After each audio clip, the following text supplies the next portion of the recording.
Hello listeners, Tim Sylvie here. Before we introduce today's special guest, I need to dive across the airwaves to bring in today's co-host, and I'm happy to say I'm back alongside the man who's commentating in Formula 3 this weekend for Sky Sports, so he's on Aussie time, so who knows what is going to happen here. It could be a disaster, might fall asleep mid-interview. Harry Benjamin, how are you?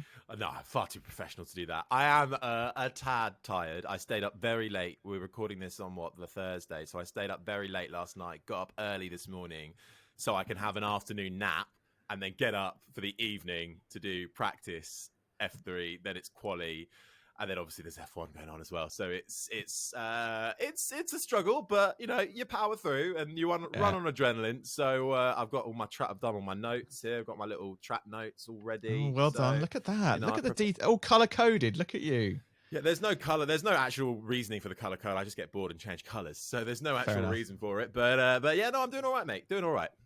Good. Shall I introduce today's guest? I think so. Let's do it. So today we're delighted to be joined by a man who'll be familiar to many of you. He's a graduate of a university in Scotland, St Andrews, I believe, before setting out on a wide and varied journey through professional gambling, sports management, startups, investments, and of course, Rich Energy, a brand that went on to sponsor the Haas F1 team, forever stamping itself into Formula One history books and one of the key moments in the sport that we all love. We're here to learn more about his life, career, thoughts, and opinions. William Storey, a massive welcome to the MotorMouth podcast. How are you? I'm very well, thank you, and thanks for the invite. You're very welcome. Now, where are you joining us from today? I'm joining you from my offices in central London. So, a laundra, as they say in France. Very nice. Oh, it's a pleasure to meet you, and thank you for giving up your time. We start all podcasts by sort of going back to the beginning, which people I just have a can of drink that I've got here because I am a little bit parched. Always on brand. Always. I love that you could hear the. I could do with a little bit of Rich Energy now. Well, you know I'm what, actually, parched. William, first question. That is fantastic, by the way. Absolutely phenomenal. Where do we get it from? Where? Well, you can get it from lots and lots of different places. Where are you based? I'm in London. I'm in South London. Okay, so I think we had, I think this will be an expansive conversation, but as of today, we've got about 400 independent outlets in London. Okay. We've gone very much upmarket. So, in terms of distribution and retail, that's a big subject. We're obviously working with experts in that, and our brand value is really important to us. So we generally in hotels, bars, nightclubs, casinos, that sort of thing. And, in terms of supermarkets, we would go on to 2019, etc. But that's the answer. I mean, largely in central and southwest London at the moment. Okay, well, we'll come on to that, as you say, more. But we want to start at the very beginning. So before all of this, and rewind the years, and just to find out a bit more about you and your life, where you grew up. What was life like for a young William Storey? Very pleasant, very nice. Lived in West London. Very, very, normal, very nice childhood. I guess that's the answer. Well, did you always have a sort of penchant for going into sort of business making, entrepreneur skills, that kind of thing? I don't know. As a kid, you can't possibly say, can you? I mean, you're just having fun and enjoying yourself. I don't think any kid who's thinking about business, I think it's probably got something wrong with them. But anyway, not really, no. You fast forward a few years and you went to university in St Andrews. How do you reflect back on that time? Did you enjoy university? I found it a pain in the arse, learnt nothing and had a terrible time. But what did you make of it? Did you enjoy it? I loved it. Yeah, St Andrews. I mean, it's a beautiful place. I mean, stunning. I think in the old days, I'm 44 now, but in my era, there was you put down 6 universities on the UCAS form. So I used it as an opportunity to go and explore parts of the country I hadn't seen. I actually had a place at Oxford to read chemistry, but I went to Durham, Exeter, St Andrews. I was thinking about Imperial as well. But St Andrews is such a beautiful place that, I thought it was bonkers not to go and live there. People pay to go on holiday there, and it's a really nice part of the world. It's a lovely place. Have you been there, Harry? It's awesome. If you love golf, there's literally nowhere better. You've got the old course in Andrews Bay, all these stunning links courses. It's an absolutely beautiful place.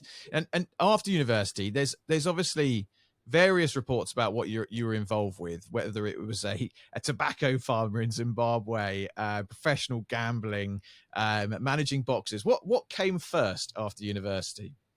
Well, I think obviously just going back to university quickly. I mean, obviously it was fantastic and mainly all about wine and women with a little bit of studying fitted in on the side. But after university, I mean, I did, hundreds of different things. So the gambling, which you referenced, I was doing whilst I was a student. I've always always enjoyed sport, and I think doing a maths degree, obviously, some kind of appreciation of numbers, and it was something I really enjoyed. And I think that was in the late 90s. So I think there was the advent of offshore bookmaking was just getting started. So there was a company called, I think they were World Bookmakers Limited, who just set up in Gibraltar. And I remember them sending me checks at St Andrews, which was great. So I thought, oh, maybe there's a future in this. But yeah, it was gambling's always been an interest of mine. Well, I know Tim is also a big boxing fan, and that's something you're involved with as well. Go on, Tim. I think that you want to talk about the boxing, don't you? Well, I love I'm really into my heavyweight boxing, and I think at the moment it's a fascinating industry with all the chatter that's going around with Fury and Usyk and AJ and Fury and all the rise of people like Jake Paul. Do you still follow it? Do you still have that passion for the sport? Yeah, I love boxing. I mean, I started working in boxing seriously in about 2012. And I was a manager and commercial advisor. So I had started off with Frank Buglioni, who became WBO European super middleweight champion. I then had Nick Blackwell, who became British middleweight champion. And then I got a lucky break by meeting Gennady Golovkin, who was Triple G, who when I first met him, he was relatively unknown. He was fighting on HBO After Dark.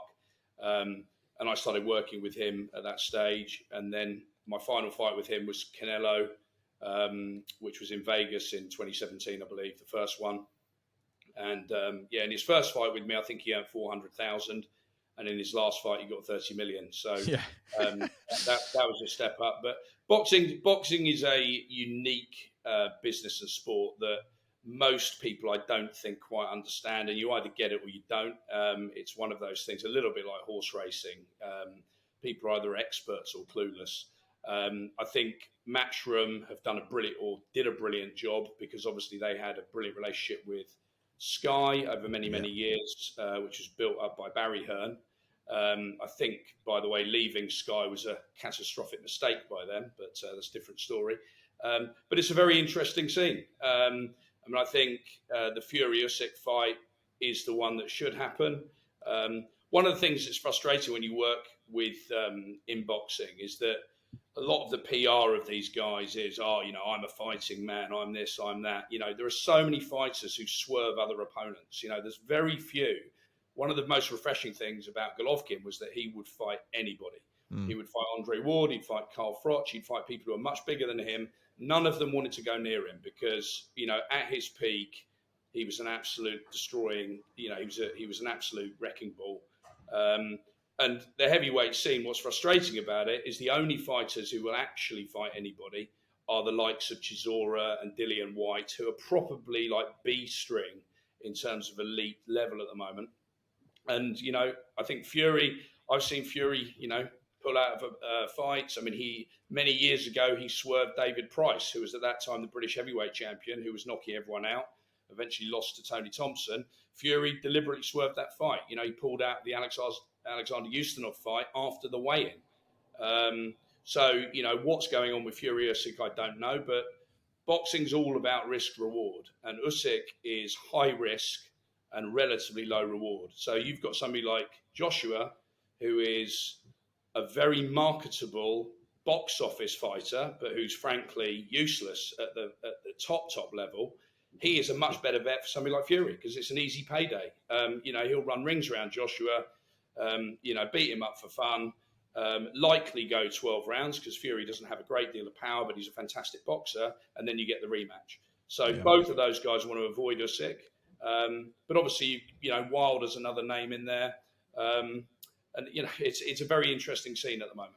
Yeah, I love it. I find it so fascinating. Well, before, I don't want to get too bogged down in boxing, but I'm curious to what you think about the rise of the YouTubers. And there was the Tommy Fury Jake Paul fight recently, which Tommy Fury won, but only just won, really. What do you make of all that? Do you agree with it, or do you think it's a bit of a flash in the pan? I think if it's a circus and it's a commercial circus, then I think it's very good for those fighters. And I actually helped bring KSI into boxing back in about 2013, and he'd never had a pair of gloves on, and we took him down to the TKO trad gym in Canning Town, and he did some training with Nick Blackwell and Bullioni, who I was working with. From a purist point of view, from a boxing fan's perspective, it's Mickey Mouse, and it's an absolute joke. I would knock out KSI in 30 seconds, and I'm not a boxer. So for him to be purporting to be any kind of credible professional boxer is actually an embarrassment. But commercially, as a circus, if it's WWF, then it's good for them and their fans. But I think it actually discredits professional boxing to have effectively lower level than pub fighters masquerading as elite fighters. Yeah, they're trying to sort of separate it, aren't they, from sort of influencer boxing, and then there's pro and amateur boxing, two very different things. But and it sells its drink, doesn't it? Prime, yeah, Jesus, he's done extremely well, and on that basis, KSI was a really interesting guy because he is very intelligent. It was interesting because he set up as a computer game promoter, or he was analysing games, reviewing games, and he was very sort of urban and street, and he had this big following, but in reality, he was a little public school boy from Kent who was sort of almost an actor. He was almost reminded me of Jack Whitehall. He was a guy who was very intelligent, quite entertaining, and was sort of turning his hand to various different things. And he's become a very successful businessman, and good luck to him. I think, in terms of brands, Prime has been commercially superb. What's its longevity? Really successful brands are all about the brand, not individuals. So where you align something to two, people who've got a shelf life in terms of fame and success, I think that's, it's going to be a great success for a short period of time. I wouldn't want to be an investor in it now. It might have been 2 years ago. But, they've done very well, and good luck to them. It's fascinating to hear all that, actually. Let's bring it back to current day and what you're up to. Obviously, we know you through Rich Energy and Formula One, but before we get into that, what other businesses are you currently involved with? What do you do outside of Rich Energy? Well, I've got a lot of different businesses and interests. I'm actually an art dealer, so I deal with a lot of classics and, if you like, sort of pre-18th century arts, because I've been collecting art for many, many years, and I really enjoy it. I have a technology business that I created in 2019 called Wolf Data Systems, which is started off as a technology reseller, but we've now got a lot of proprietary technology, and that's growing 1,000% year on year. So that's very good. And I've got a brilliant team of young people who are sort of really helping me drive that forward. So that's brilliant. And I'm involved still in boxing as an advisor. I manage a couple of fighters. So I'm doing lots of different things, but primarily Rich Energy and Wolf Data Systems are probably my two main things at the moment. What is your sweet spot in terms of what you offer as a businessman? Is it marketing, brand building? Like if you were a consultant, what's your elevator pitch? How would you describe yourself? Well, it's always difficult to be objective on that, but I guess I'm very enthusiastic, and I common sense. I cut out the nonsense. The reality is that when you set everything up from nothing, you're aware that overhead's the enemy of business. It never ceases to amaze me how profligate big organizations are. And you examine almost any business out there above 1,000 employees, and there are glaring improvements that you can make. I think the politics of organizations beyond a certain number of staff comes in, and then you get people sort of running their own little personal fiefdoms. So I think, what would I do if I went into a business? Almost without exception, I would increase revenues very dramatically, and I'd cut overheads. and I would distill in all the staff, what is the vision of this business? What do we stand for? How do we make money? It's remarkable. If you go into a company and ask the average member of staff, how does your business make money? What's its strategy? What does it stand for? The answers will be quite embarrassing. I think you have to have a mission and, just common sense. And I think the other thing is that you just really need to look after people. If you reward people, if you trust people, if you promote them, if you pay them very well, and you win together and lose together, what you'll get is a lot of loyalty from those people. And, I've worked with people for 20 years. And one thing, I'm a very flawed individual in some ways, but I'm a very loyal person. I think that's really, really important. Do you think, is there a difference between the sort of public persona of William Storey and that inner circle, that trusted group of people that you talk about that you're loyal to? Because I think one of the things that we put a post out, or Harry put a post on his Twitter yesterday to say that we were going to interview you today, and it's so you're so polarizing. Why do you think there's that public perception of you, and is it very different to the perception that those on your inner circle may see of you? Well, I mean, I haven't really thought about it, to be honest. I mean, I'm not somebody who's overly burdened with worrying what other people think. What I would say is that the vast majority of my detractors have never met me. And, if a journalist who doesn't know me writes something, then it's up to them. It's entirely their prerogative. I mean, there's no mileage in concerning yourself with it. But there are, hundreds of people who've worked with me for many, many years, who I would like to think would tell you some good things. So, that's good enough for me. This is why I really wanted to, when Tim said, do you want to interview William Storey? I was like very keen, because all I've ever heard about you is through, F1 journalism, and things on broadcast, and obviously the controversy with sponsorship. But despite that, you don't care what people think about you or what people say or what the public persona is, surely in your line of business, reputation is quite an important thing, especially when dealing with other motorsports or other forms of sport. Has that not affected the business when it comes to you reaching out to other teams, or I see you talking about wanting to come back into Formula One? Why would any F1 team go back to having you after seeing all the controversy with Haas? That's a great question. I mean, I would say that it works both ways. There's actually a lot of people who have dealt with me and have worked with me, and they're very positive. So reputation is an interesting one, because it depends what perspective you're looking at. I mean, building Wolf, there was a lot of concerns with, a lot of our corporate partners. We work with a lot of multi-billion-pound companies. Is a slightly outspoken or controversial CEO or whatever, is that going to be a problem? And for the vast majority of people, it isn't. I think intelligent people can make up their own minds. It's very clear that we were a disruptor, a small company that had the temerity to take on the likes of Red Bull. And just because, if you like, the corporate machine or, various journalists who have various people who employ them have a particular narrative, that's not necessarily reality. And there are a lot of people in Formula One at a very senior level. There are 2 or 3 owners of teams today who are very good personal friends of mine. So, and they saw what happened. They obviously saw under the bonnet. They realised what was going on with the politics with Red Bull, etc.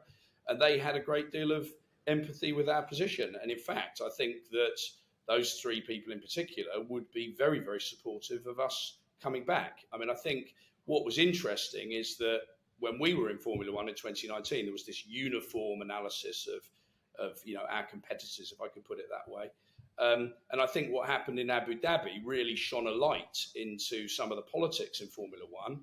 And I think that probably would give intelligent observers pause for thought on, how it really works. And if you've got a small company who are, a little bit different, potentially not massively conformist, going up against the 70 billion pound beverage business who wield huge clout within the sport. I think even when we were in there, Red Bull had spent £4 billion.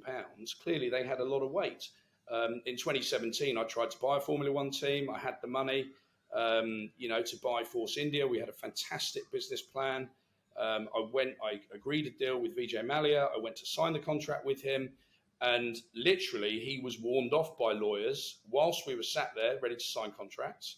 And at the same meeting, he got an email from Carlos Slim Jr., who was Sergio Perez's manager, basically saying that Sergio was suing them in the court the next day for £8 million from memory, which effectively forced the administration. Now, that administration, you're talking about experiences, was very, very eye-opening. I mean, it was a shark pool. And, I think what happened, Mercedes were very, very supportive of Stroll, and he was the preferred owner. And in the end, he got a team for absolute peanuts. He has subsequently done a brilliant job, by the way. I mean, I'm very, very objective and fair. He's invested. I think the Aston Martin brand is superb. And I think, clearly their performance is a testament to the work they've done. So I applaud what they've done as a team. Some very, very good people around Stroll. I mean, he inherited Pierre Cardin at 18, so he's not self-made, that's for sure. But he's got a guy behind him who's called Silas Chow, who's from Hong Kong, who's a very, very well-funded, intelligent guy. And I think he's got, some good people behind him. But it was very, very interesting. But I guess that's the politics of sport. It was a very good deal. I mean, the Vijay Mallya, I'll tell you the numbers. Vijay Mallya was asking a faintly ludicrous 220 million. We had that money, by the way. We thought we would get it for about 110, 120, which I felt was a really good deal, because we could turn an operationally loss-making business into an operationally profitable one within probably a quarter. It was interesting to me at that stage that Force India was deemed the best run, most efficient Formula One team at that time. I think it made annual losses of circa only 10 million, which is much smaller loss than most F1 teams. And the idea was we could then buy that asset, build it up, have the rich energy media value on top, effectively free of charge. And that was a very good model. And I think the subsequent growth of Formula One teams and Formula One as a sport has vindicated that, because that team now would be worth at least 400% or 500% of what we were going to buy it for. So, it's a sport that's on the rise, and I think it's a very interesting time. Yeah. It's very much a sport on the rise, and I think Liberty Media have done a terrific job, opening up the sport to the masses, particularly in the States. And you obviously did enter Formula One. We had the Haas Formula One team deal. What was it that drew you to Haas? Was it a case of they're the best option available to us, or did you specifically go in thinking that's the team I want to align with? No, not at all. After we were sort of rebuffed in the administration process on Force India, I was very much of the view, well, look, I'm carrying on with Rich Energy. We had partnerships at that time with West Ham United. We had partnerships with Hugo Boss Sailing. We were scaling up in all sorts of different sports. So although I'm a Formula One fan, I'm a big motorsport fan, I wasn't, massively wedded to it. I wanted to own a team. I wasn't really interested in being a sponsor. I felt that we wanted to be a bigger player in the sport. Then what happened was 3 teams came out of the woodwork to effectively court us to come and work with them. I think sponsorship in Formula One's a very interesting topic. But anyway, McLaren and Williams in particular came out and approached us. Would we like to work with them as sponsors or title sponsors? We entered into negotiations with both of those teams over probably 6 months. We went to the McLaren Technology Centre and they had the full liveried up Rich Energy McLaren. And then we went to Grove in Oxfordshire for the Williams factory, and they did the same thing, both of whom had interesting offers on the table. Of the two, I felt that Williams was probably a better bet because I think, just for a variety of different reasons, particularly sort of the management of that company. And then we got a knock on the door from Haas. Would you be interested? And the deal that we were able to negotiate was vastly better. We would effectively could assume identity of the team. It was a big thing for me that the car became black and gold. So neither McLaren or Williams were prepared to offer that. They'd offer us naming rights and title sponsorship. So that's what happened. So, we managed to negotiate a deal with Haas that gave us de facto the identity of the team, which was Rich Energy Haas F1 with the FIA, and changed the livery to black and gold. So I felt, okay, well, for, tens of millions, we're getting value that, is not bad at all. And I think that turned out to be, it was certainly the best deal on the table. Will you be back in Formula One? I would think almost certainly. I think with whom is a really interesting question, and in what capacity, because I would like to own a team. And now to buy a team now is going to cost me 3 or 4 times the amount that it would have cost me in 2019. So rather like trying to buy a house for £1 million and going back 3 years later and finding it's £4 or £5 million, that's a big, that's a big pill, a bitter pill to swallow in a way when you try to buy it at $1 million. But we'll see. I mean, so I've got some friends who own teams. I think for us, clearly we need to sort of recalibrate what we're doing. And I think it's really important for me to realise and analyse the strengths and weaknesses. The truth of the matter is that Formula One, whether you like it or not, has changed a lot. It is a very, very corporate world now. It remains a brilliant platform, no question. Probably the best, or certainly the best motorsport platform in the world by a country mile. So as a consumer brand, as an energy drink, clearly it's of huge value to us. But, do I need to go under a corporate umbrella?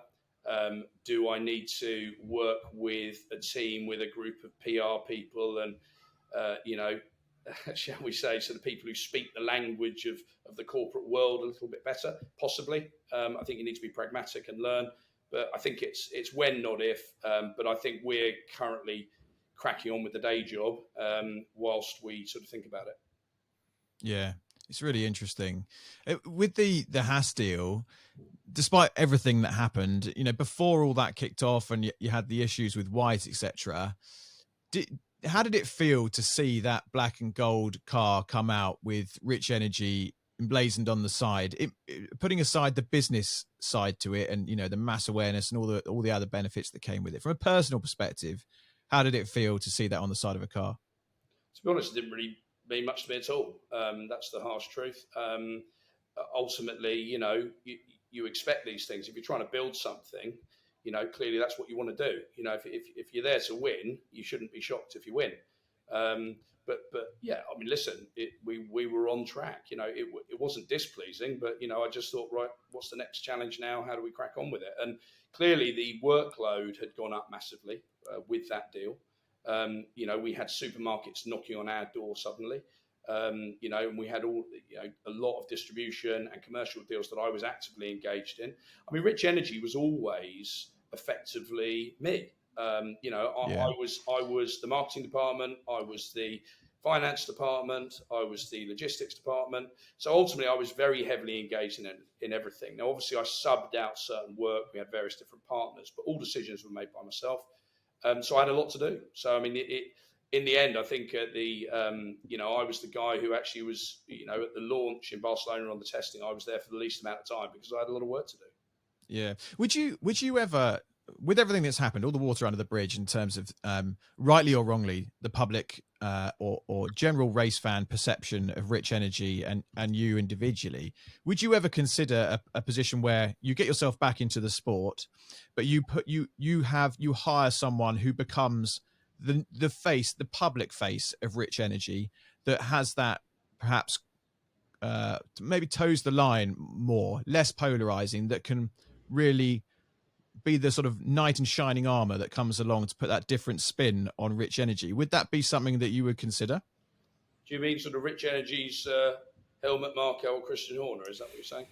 Perhaps some more diplomatic individuals, but just someone who's been there, done it, got that business now, so like you have, but allows you to do the hardcore businessman stuff, and they be this public, warm, slightly more fluffy face. I mean, you've got quite a fluffy face, a tremendous beard, but this slightly softer approach to dealing with the media and the teams. I think that clearly you'd have to it'd be worth looking at that, definitely. And the reality is that for 5 years, Rich Energy was, I was doing 18 hours a day working on it. It was my absolute, main project. I've now got a lot of other business interests. So as far as I'm concerned, I just want Rich Energy to flourish. And there's no question we need to bring in some smart suits and, some slick PR men to front it up. And I absolutely, I mean, you've got to be pragmatic. And I would suggest that, for me, the priority is always the success of the business. So, whatever the most common sense approach to that is, we'd follow, no question. Outside of Formula One, you've been involved with West Ham, BSB, British Touring Cars, and others. What are you involved with at the moment? Where is Rich Energy sponsoring, if they are at all? So, ironically, since Formula One, since July 19, when I had the run-in with Red Bull, etc., we've actually won several championships. So we won the Ducati Cup, so Rich Energy Ducati won that. We actually won British Superbikes. Rich Energy AMG Racing won British Superbikes with Bradley Ray last year. And we've actually won the British Touring Cars independent teams with Rich Energy BTC Racing last year. So that's 3 titles last year in motorsport, which outside of potentially the top 2, and possibly not even including them, is certainly the most successful energy drink in motorsport in 2022 by some way. What are we doing this year? Well, we've just penciled, or penned, I should say, a number of deals, which will be announced in the coming weeks. But we have, obviously, we had our 22, about 23. We will have a TT team. We will have a motocross team. We will have some GT racing with Rich Energy, and we will have some pretty well-known stars of the sport as ambassadors. I think in terms of the big ticket item, we've got a few options which we're considering at the moment. So yeah, I mean that's where we are. So we'll be on a minimum of 3 motorsport teams this year. And with that success last year, do you see direct translation into sales of Rich Energy? I mean, brilliant question. Marketing is always difficult to quantify. I mean, accountants and finance directors always say, if McDonald's stopped advertising, would it affect their sales 1 iota? What would probably happen is McDonald's profits for 2 or 3 years would go through the roof because they weren't spending the money in advertising. So very often there is no direct correlation, immediately quantifiable correlation between sales and advertising. However, if you're selling a car, you need to advertise it, clearly. So I think there is a link, but I think, looking at ROI and how you actually invest capital is really interesting. I mean, for example, if you went and paid 100 brilliant salesmen to go and pound the streets selling Rich Energy, would that be more impactful than having, a British touring car team? Probably would. What is your message to the market? I mean, building brands is a very, very interesting thing, which I'm personally interested in. Most brands fall by the wayside. They have a very short little period. And then people like Mike Ashley, for example, has made a large part of his fortune by buying old distressed brands. He's bought Dunlop, he's bought Slazenger, he's bought Kangol for absolute peanuts because they have that recognition factor. So I think brands is a really interesting thing. Rich Energy, I said at the outset when I created it, this will be a multi-billion-pound brand. I don't quite know the exact execution of that in the next 2 or 3 years. That's a work in progress. But, certainly hundreds of millions of people have heard of us. And certainly, although I'm partisan, we have a product and brand that I think is better than the market leaders. So as fundamentals, that's a really good platform to build from. Clearly, we've made some mistakes. And clearly, we've got into bed with the wrong people on occasion. But again, as long as you get out of bed and you're not married to them, then no problem. Would you ever consider a relationship rather than with a team than with Formula One globally? And the reason I say that is because then you would have that opportunity to have products in the paddock club, in some of the hospitality units, trackside branding and so on, that sort of mass awareness, but also product in hand with all the sponsors and all the teams at they'd be going up to the bars in the paddock club and ordering their, Rich Energy and vodka or whatever it might be. Is that ever been a consideration? I mean, that's a brilliant question. I mean, I'm obviously very familiar with the Rolex deal in Formula One, which was actually brokered by Jackie Stewart. And they, they sponsor, as you say, with F1. They're a global partner of Formula One. I'd need to check my court order with Red Bull on that one. But I'd also, I suspect that if I bid X, they might come in and try and gazump it. So I think it's a good idea, but I think realistically, the only way at the moment we're going to get into Formula One is with a competitor of our main competitor, if that makes sense, and through either title sponsorship or co-team ownership. But I think, you know, it's quite funny, really. I mean, listen, it's an interesting sport. I think, you know, I guess as a gambling man, you know, do you think I've got the creativity and ability to get us back into Formula One? I know where my money is. But ultimately, you know, we'll see. You know, it's all the proof of the pudding's in the eating. Yeah, I think for me, and so my background is Formula One sponsorship. It's what I've done for the last 16 years. And for me, looking at it from an outsider's perspective, I think the idea of the sort of the white knight in shining armor, that appeals to me as a consumer. I think if what's clear talking to you is you accept critique, you accept different people's opinions. You don't kick off if someone disagrees with you, which is a great trait. And I think if there was an opportunity for Rich Energy to come out and be sort of have a humble approach back into Formula One with a sort of slightly softer public facing persona, and this sort of turning the ship around into a slightly different positioning, it could actually be quite an interesting prospect for quite a number of teams. It's a fascinating thing to dive into, and we'll certainly keep tabs on it. I'm sure we'll see Rich. It's not going to be the last time, is it, that we see Rich Energy in the Formula One paddock? It's going to be back. I certainly think so, yeah.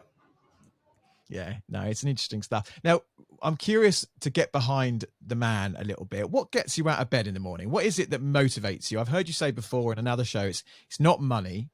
So what is it? What gets you going? I like working hard. I like the endeavour. I like, you know, high standards. I like achievement, fulfilment. I like working with nice people. You know, ultimately, you get out what you put in. You know, I mean, it's like an athlete. If you cheat, you don't get the performance, do you? I mean, I think, you know, if you enjoy life, you've got a joie de vivre. You work with good people, and you know, it's a blank page, isn't it? I mean, you know, there's so many opportunities. There's so much amazing stuff that you can do, and I think, you know, the worst thing you can do is sort of, you know, not sort of make the most of your potential and grab your opportunities. So I guess I just like working hard with nice people, and you know, I like to build things, and you know, we like to be successful at it. How do you relax? I'm assuming you're you know, a motorsport F1 fan. Do you watch the sport? Is that how you unwind? I do. I mean, I am a fan. I mean, very honestly, I used to be more of a fan. You know, I think the golden era of F1 was sort of late 80s, early 90s, where you had very high performance cars, but there was still huge driver input. And there was, you know, it just had a slightly different feel to it. But, you know, I love playing sport. I love, you know, socializing, wine, women and song, that sort of thing. And you also say that, you know, you've gotten into bed with occasionally the wrong people. You know, maybe you learn from your mistakes, and, you know, there's things you've done yourself. What would you have done differently if you could? Well, I think it's very easy to be wise after the event, isn't it? I mean, at the end of the day, you can only play the hand you've got.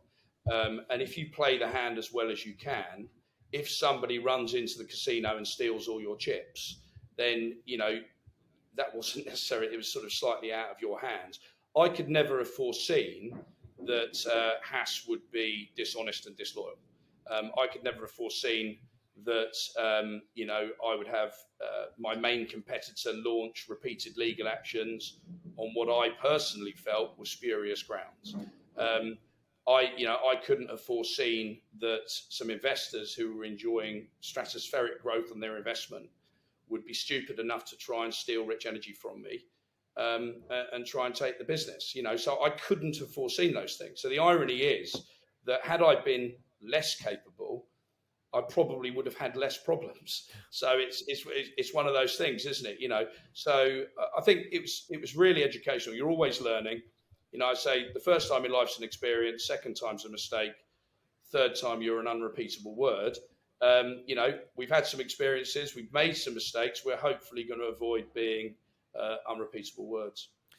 But before we come to our final three, I know we've spoken about it. I know you're probably sick to death of talking about Haas and how that all ended.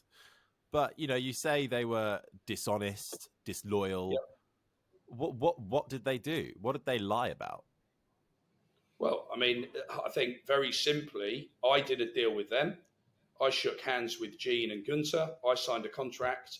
I handed them many, many millions of pounds. I mean, that's another load of nonsense that was repeated that we didn't pay. We paid every element of our contract, millions and millions of pounds. And they went behind my back, met with my opponents behind my back, clearly without my knowledge, and were involved in an attempt to unseat me. And, clearly that's just unacceptable behaviour. I mean, I like to play with a straight bat, and I've worked with people for decades on a handshake. And ultimately, that's just unconscionable behaviour, morally, let alone legally. And it's just unacceptable. If I can't work with people I trust, I won't work with them. So I think, their conduct was highly questionable. And in fact, one of the reasons, I've said this, when you're wrong, you can't be strong. So, I think they were very concerned for a period of time that I would sue them, but I'm interested in building things and moving forward. I'm not interested in getting mired in legal action. What I do think is that when we return to Formula One, I will get great pleasure in beating them. So the scenario, I mean, it's fascinating. It's so interesting. So the scenario in my head when you say that, and I appreciate, you might not want to or be allowed even to go into specifics, but it sounds like, Haas or Red Bull perhaps met with Haas, or even Monster. I know they're involved with Mercedes as well. They met with Haas and said, we don't want William Storey, Rich Energy involved with Formula One. We don't, the energy drinks manufacturer. Here's a bunch of money, or here's a discount on an engine or whatever. Well, they can't do that because it's Ferrari, but some sort of perk, sack Storey off and Rich Energy and we'll cover anything you do, but you can take his money in the meantime. Am I in the rough ballpark there? Well, I think, talk elegantly, but let's frame it in a sensible language. Our opponents have huge political weight in the sport, and they use it. That's one way of putting it. And there were investors in Rich Energy who saw an opportunity to do a deal with Haas and my opponents, and they collectively cooked up what they thought was a very clever move. I think their mistake was that they thought I was like them and that I would back down and or was so wedded to Formula One that that they had a sort of checkmate. So it's very unfortunate. I mean, commercially they were just deeply stupid. Red Bull were delighted to get us out of the sport. Let's be in no doubt about that. But as I say, I guess it's eye-opening, and in the future, what you'd have to do is make sure that you didn't give opponents an opportunity to do that. We've got a final 3 questions, which we ask all of our guests. I'll kick off first this week. What's got you excited at the moment, William? Blimey, that's a good one. Well, I'm not sure. Well, there's lots of ways to answer that, isn't there? But I'll be the polite one. I would say, bloody hell, excited. A horse race this afternoon where I've been given a tip for the favourite. Very nice. Very good. How much of success do you put down to luck and right place, right time? And how much is down to sheer hard work and graft? Well, there's the old phrase, isn't there? The harder you work, the luckier you get. I don't generally believe in luck. I think you make your own. I think if you work hard, you generally get your results. I think there's always a handful of exceptions to that. Somebody inherits 500 million or somebody gets run over by a bus, but the reality is that I think it's more hard work, but I think a good attitude makes a big difference. And, and I think you do generally create your own luck. Final one for you. What are you scared of? I don't know. Nothing comes to mind. No, certainly not. Nothing really springs to mind. I think I can't really think of anything. I mean, I guess losing loved ones prematurely would be the only thing I could think of. Very nice. Very nice. Well, listen, it's been really interesting to hear your views. Fascinating stuff. Thank you for being so direct as well. It's appreciated. Yeah, it's really good. And I'm looking forward to releasing this and seeing what the Twitter mobocracy come up with. But it's been really good to talk to you, and we'll keep an eye on the brand for sure over the coming weeks and months and years, and see where we end up and see if we see you back in Formula One. But for now, William Storey, thank you so much for joining us on the MotorMouth podcast. My pleasure. Great to talk to you. Take care.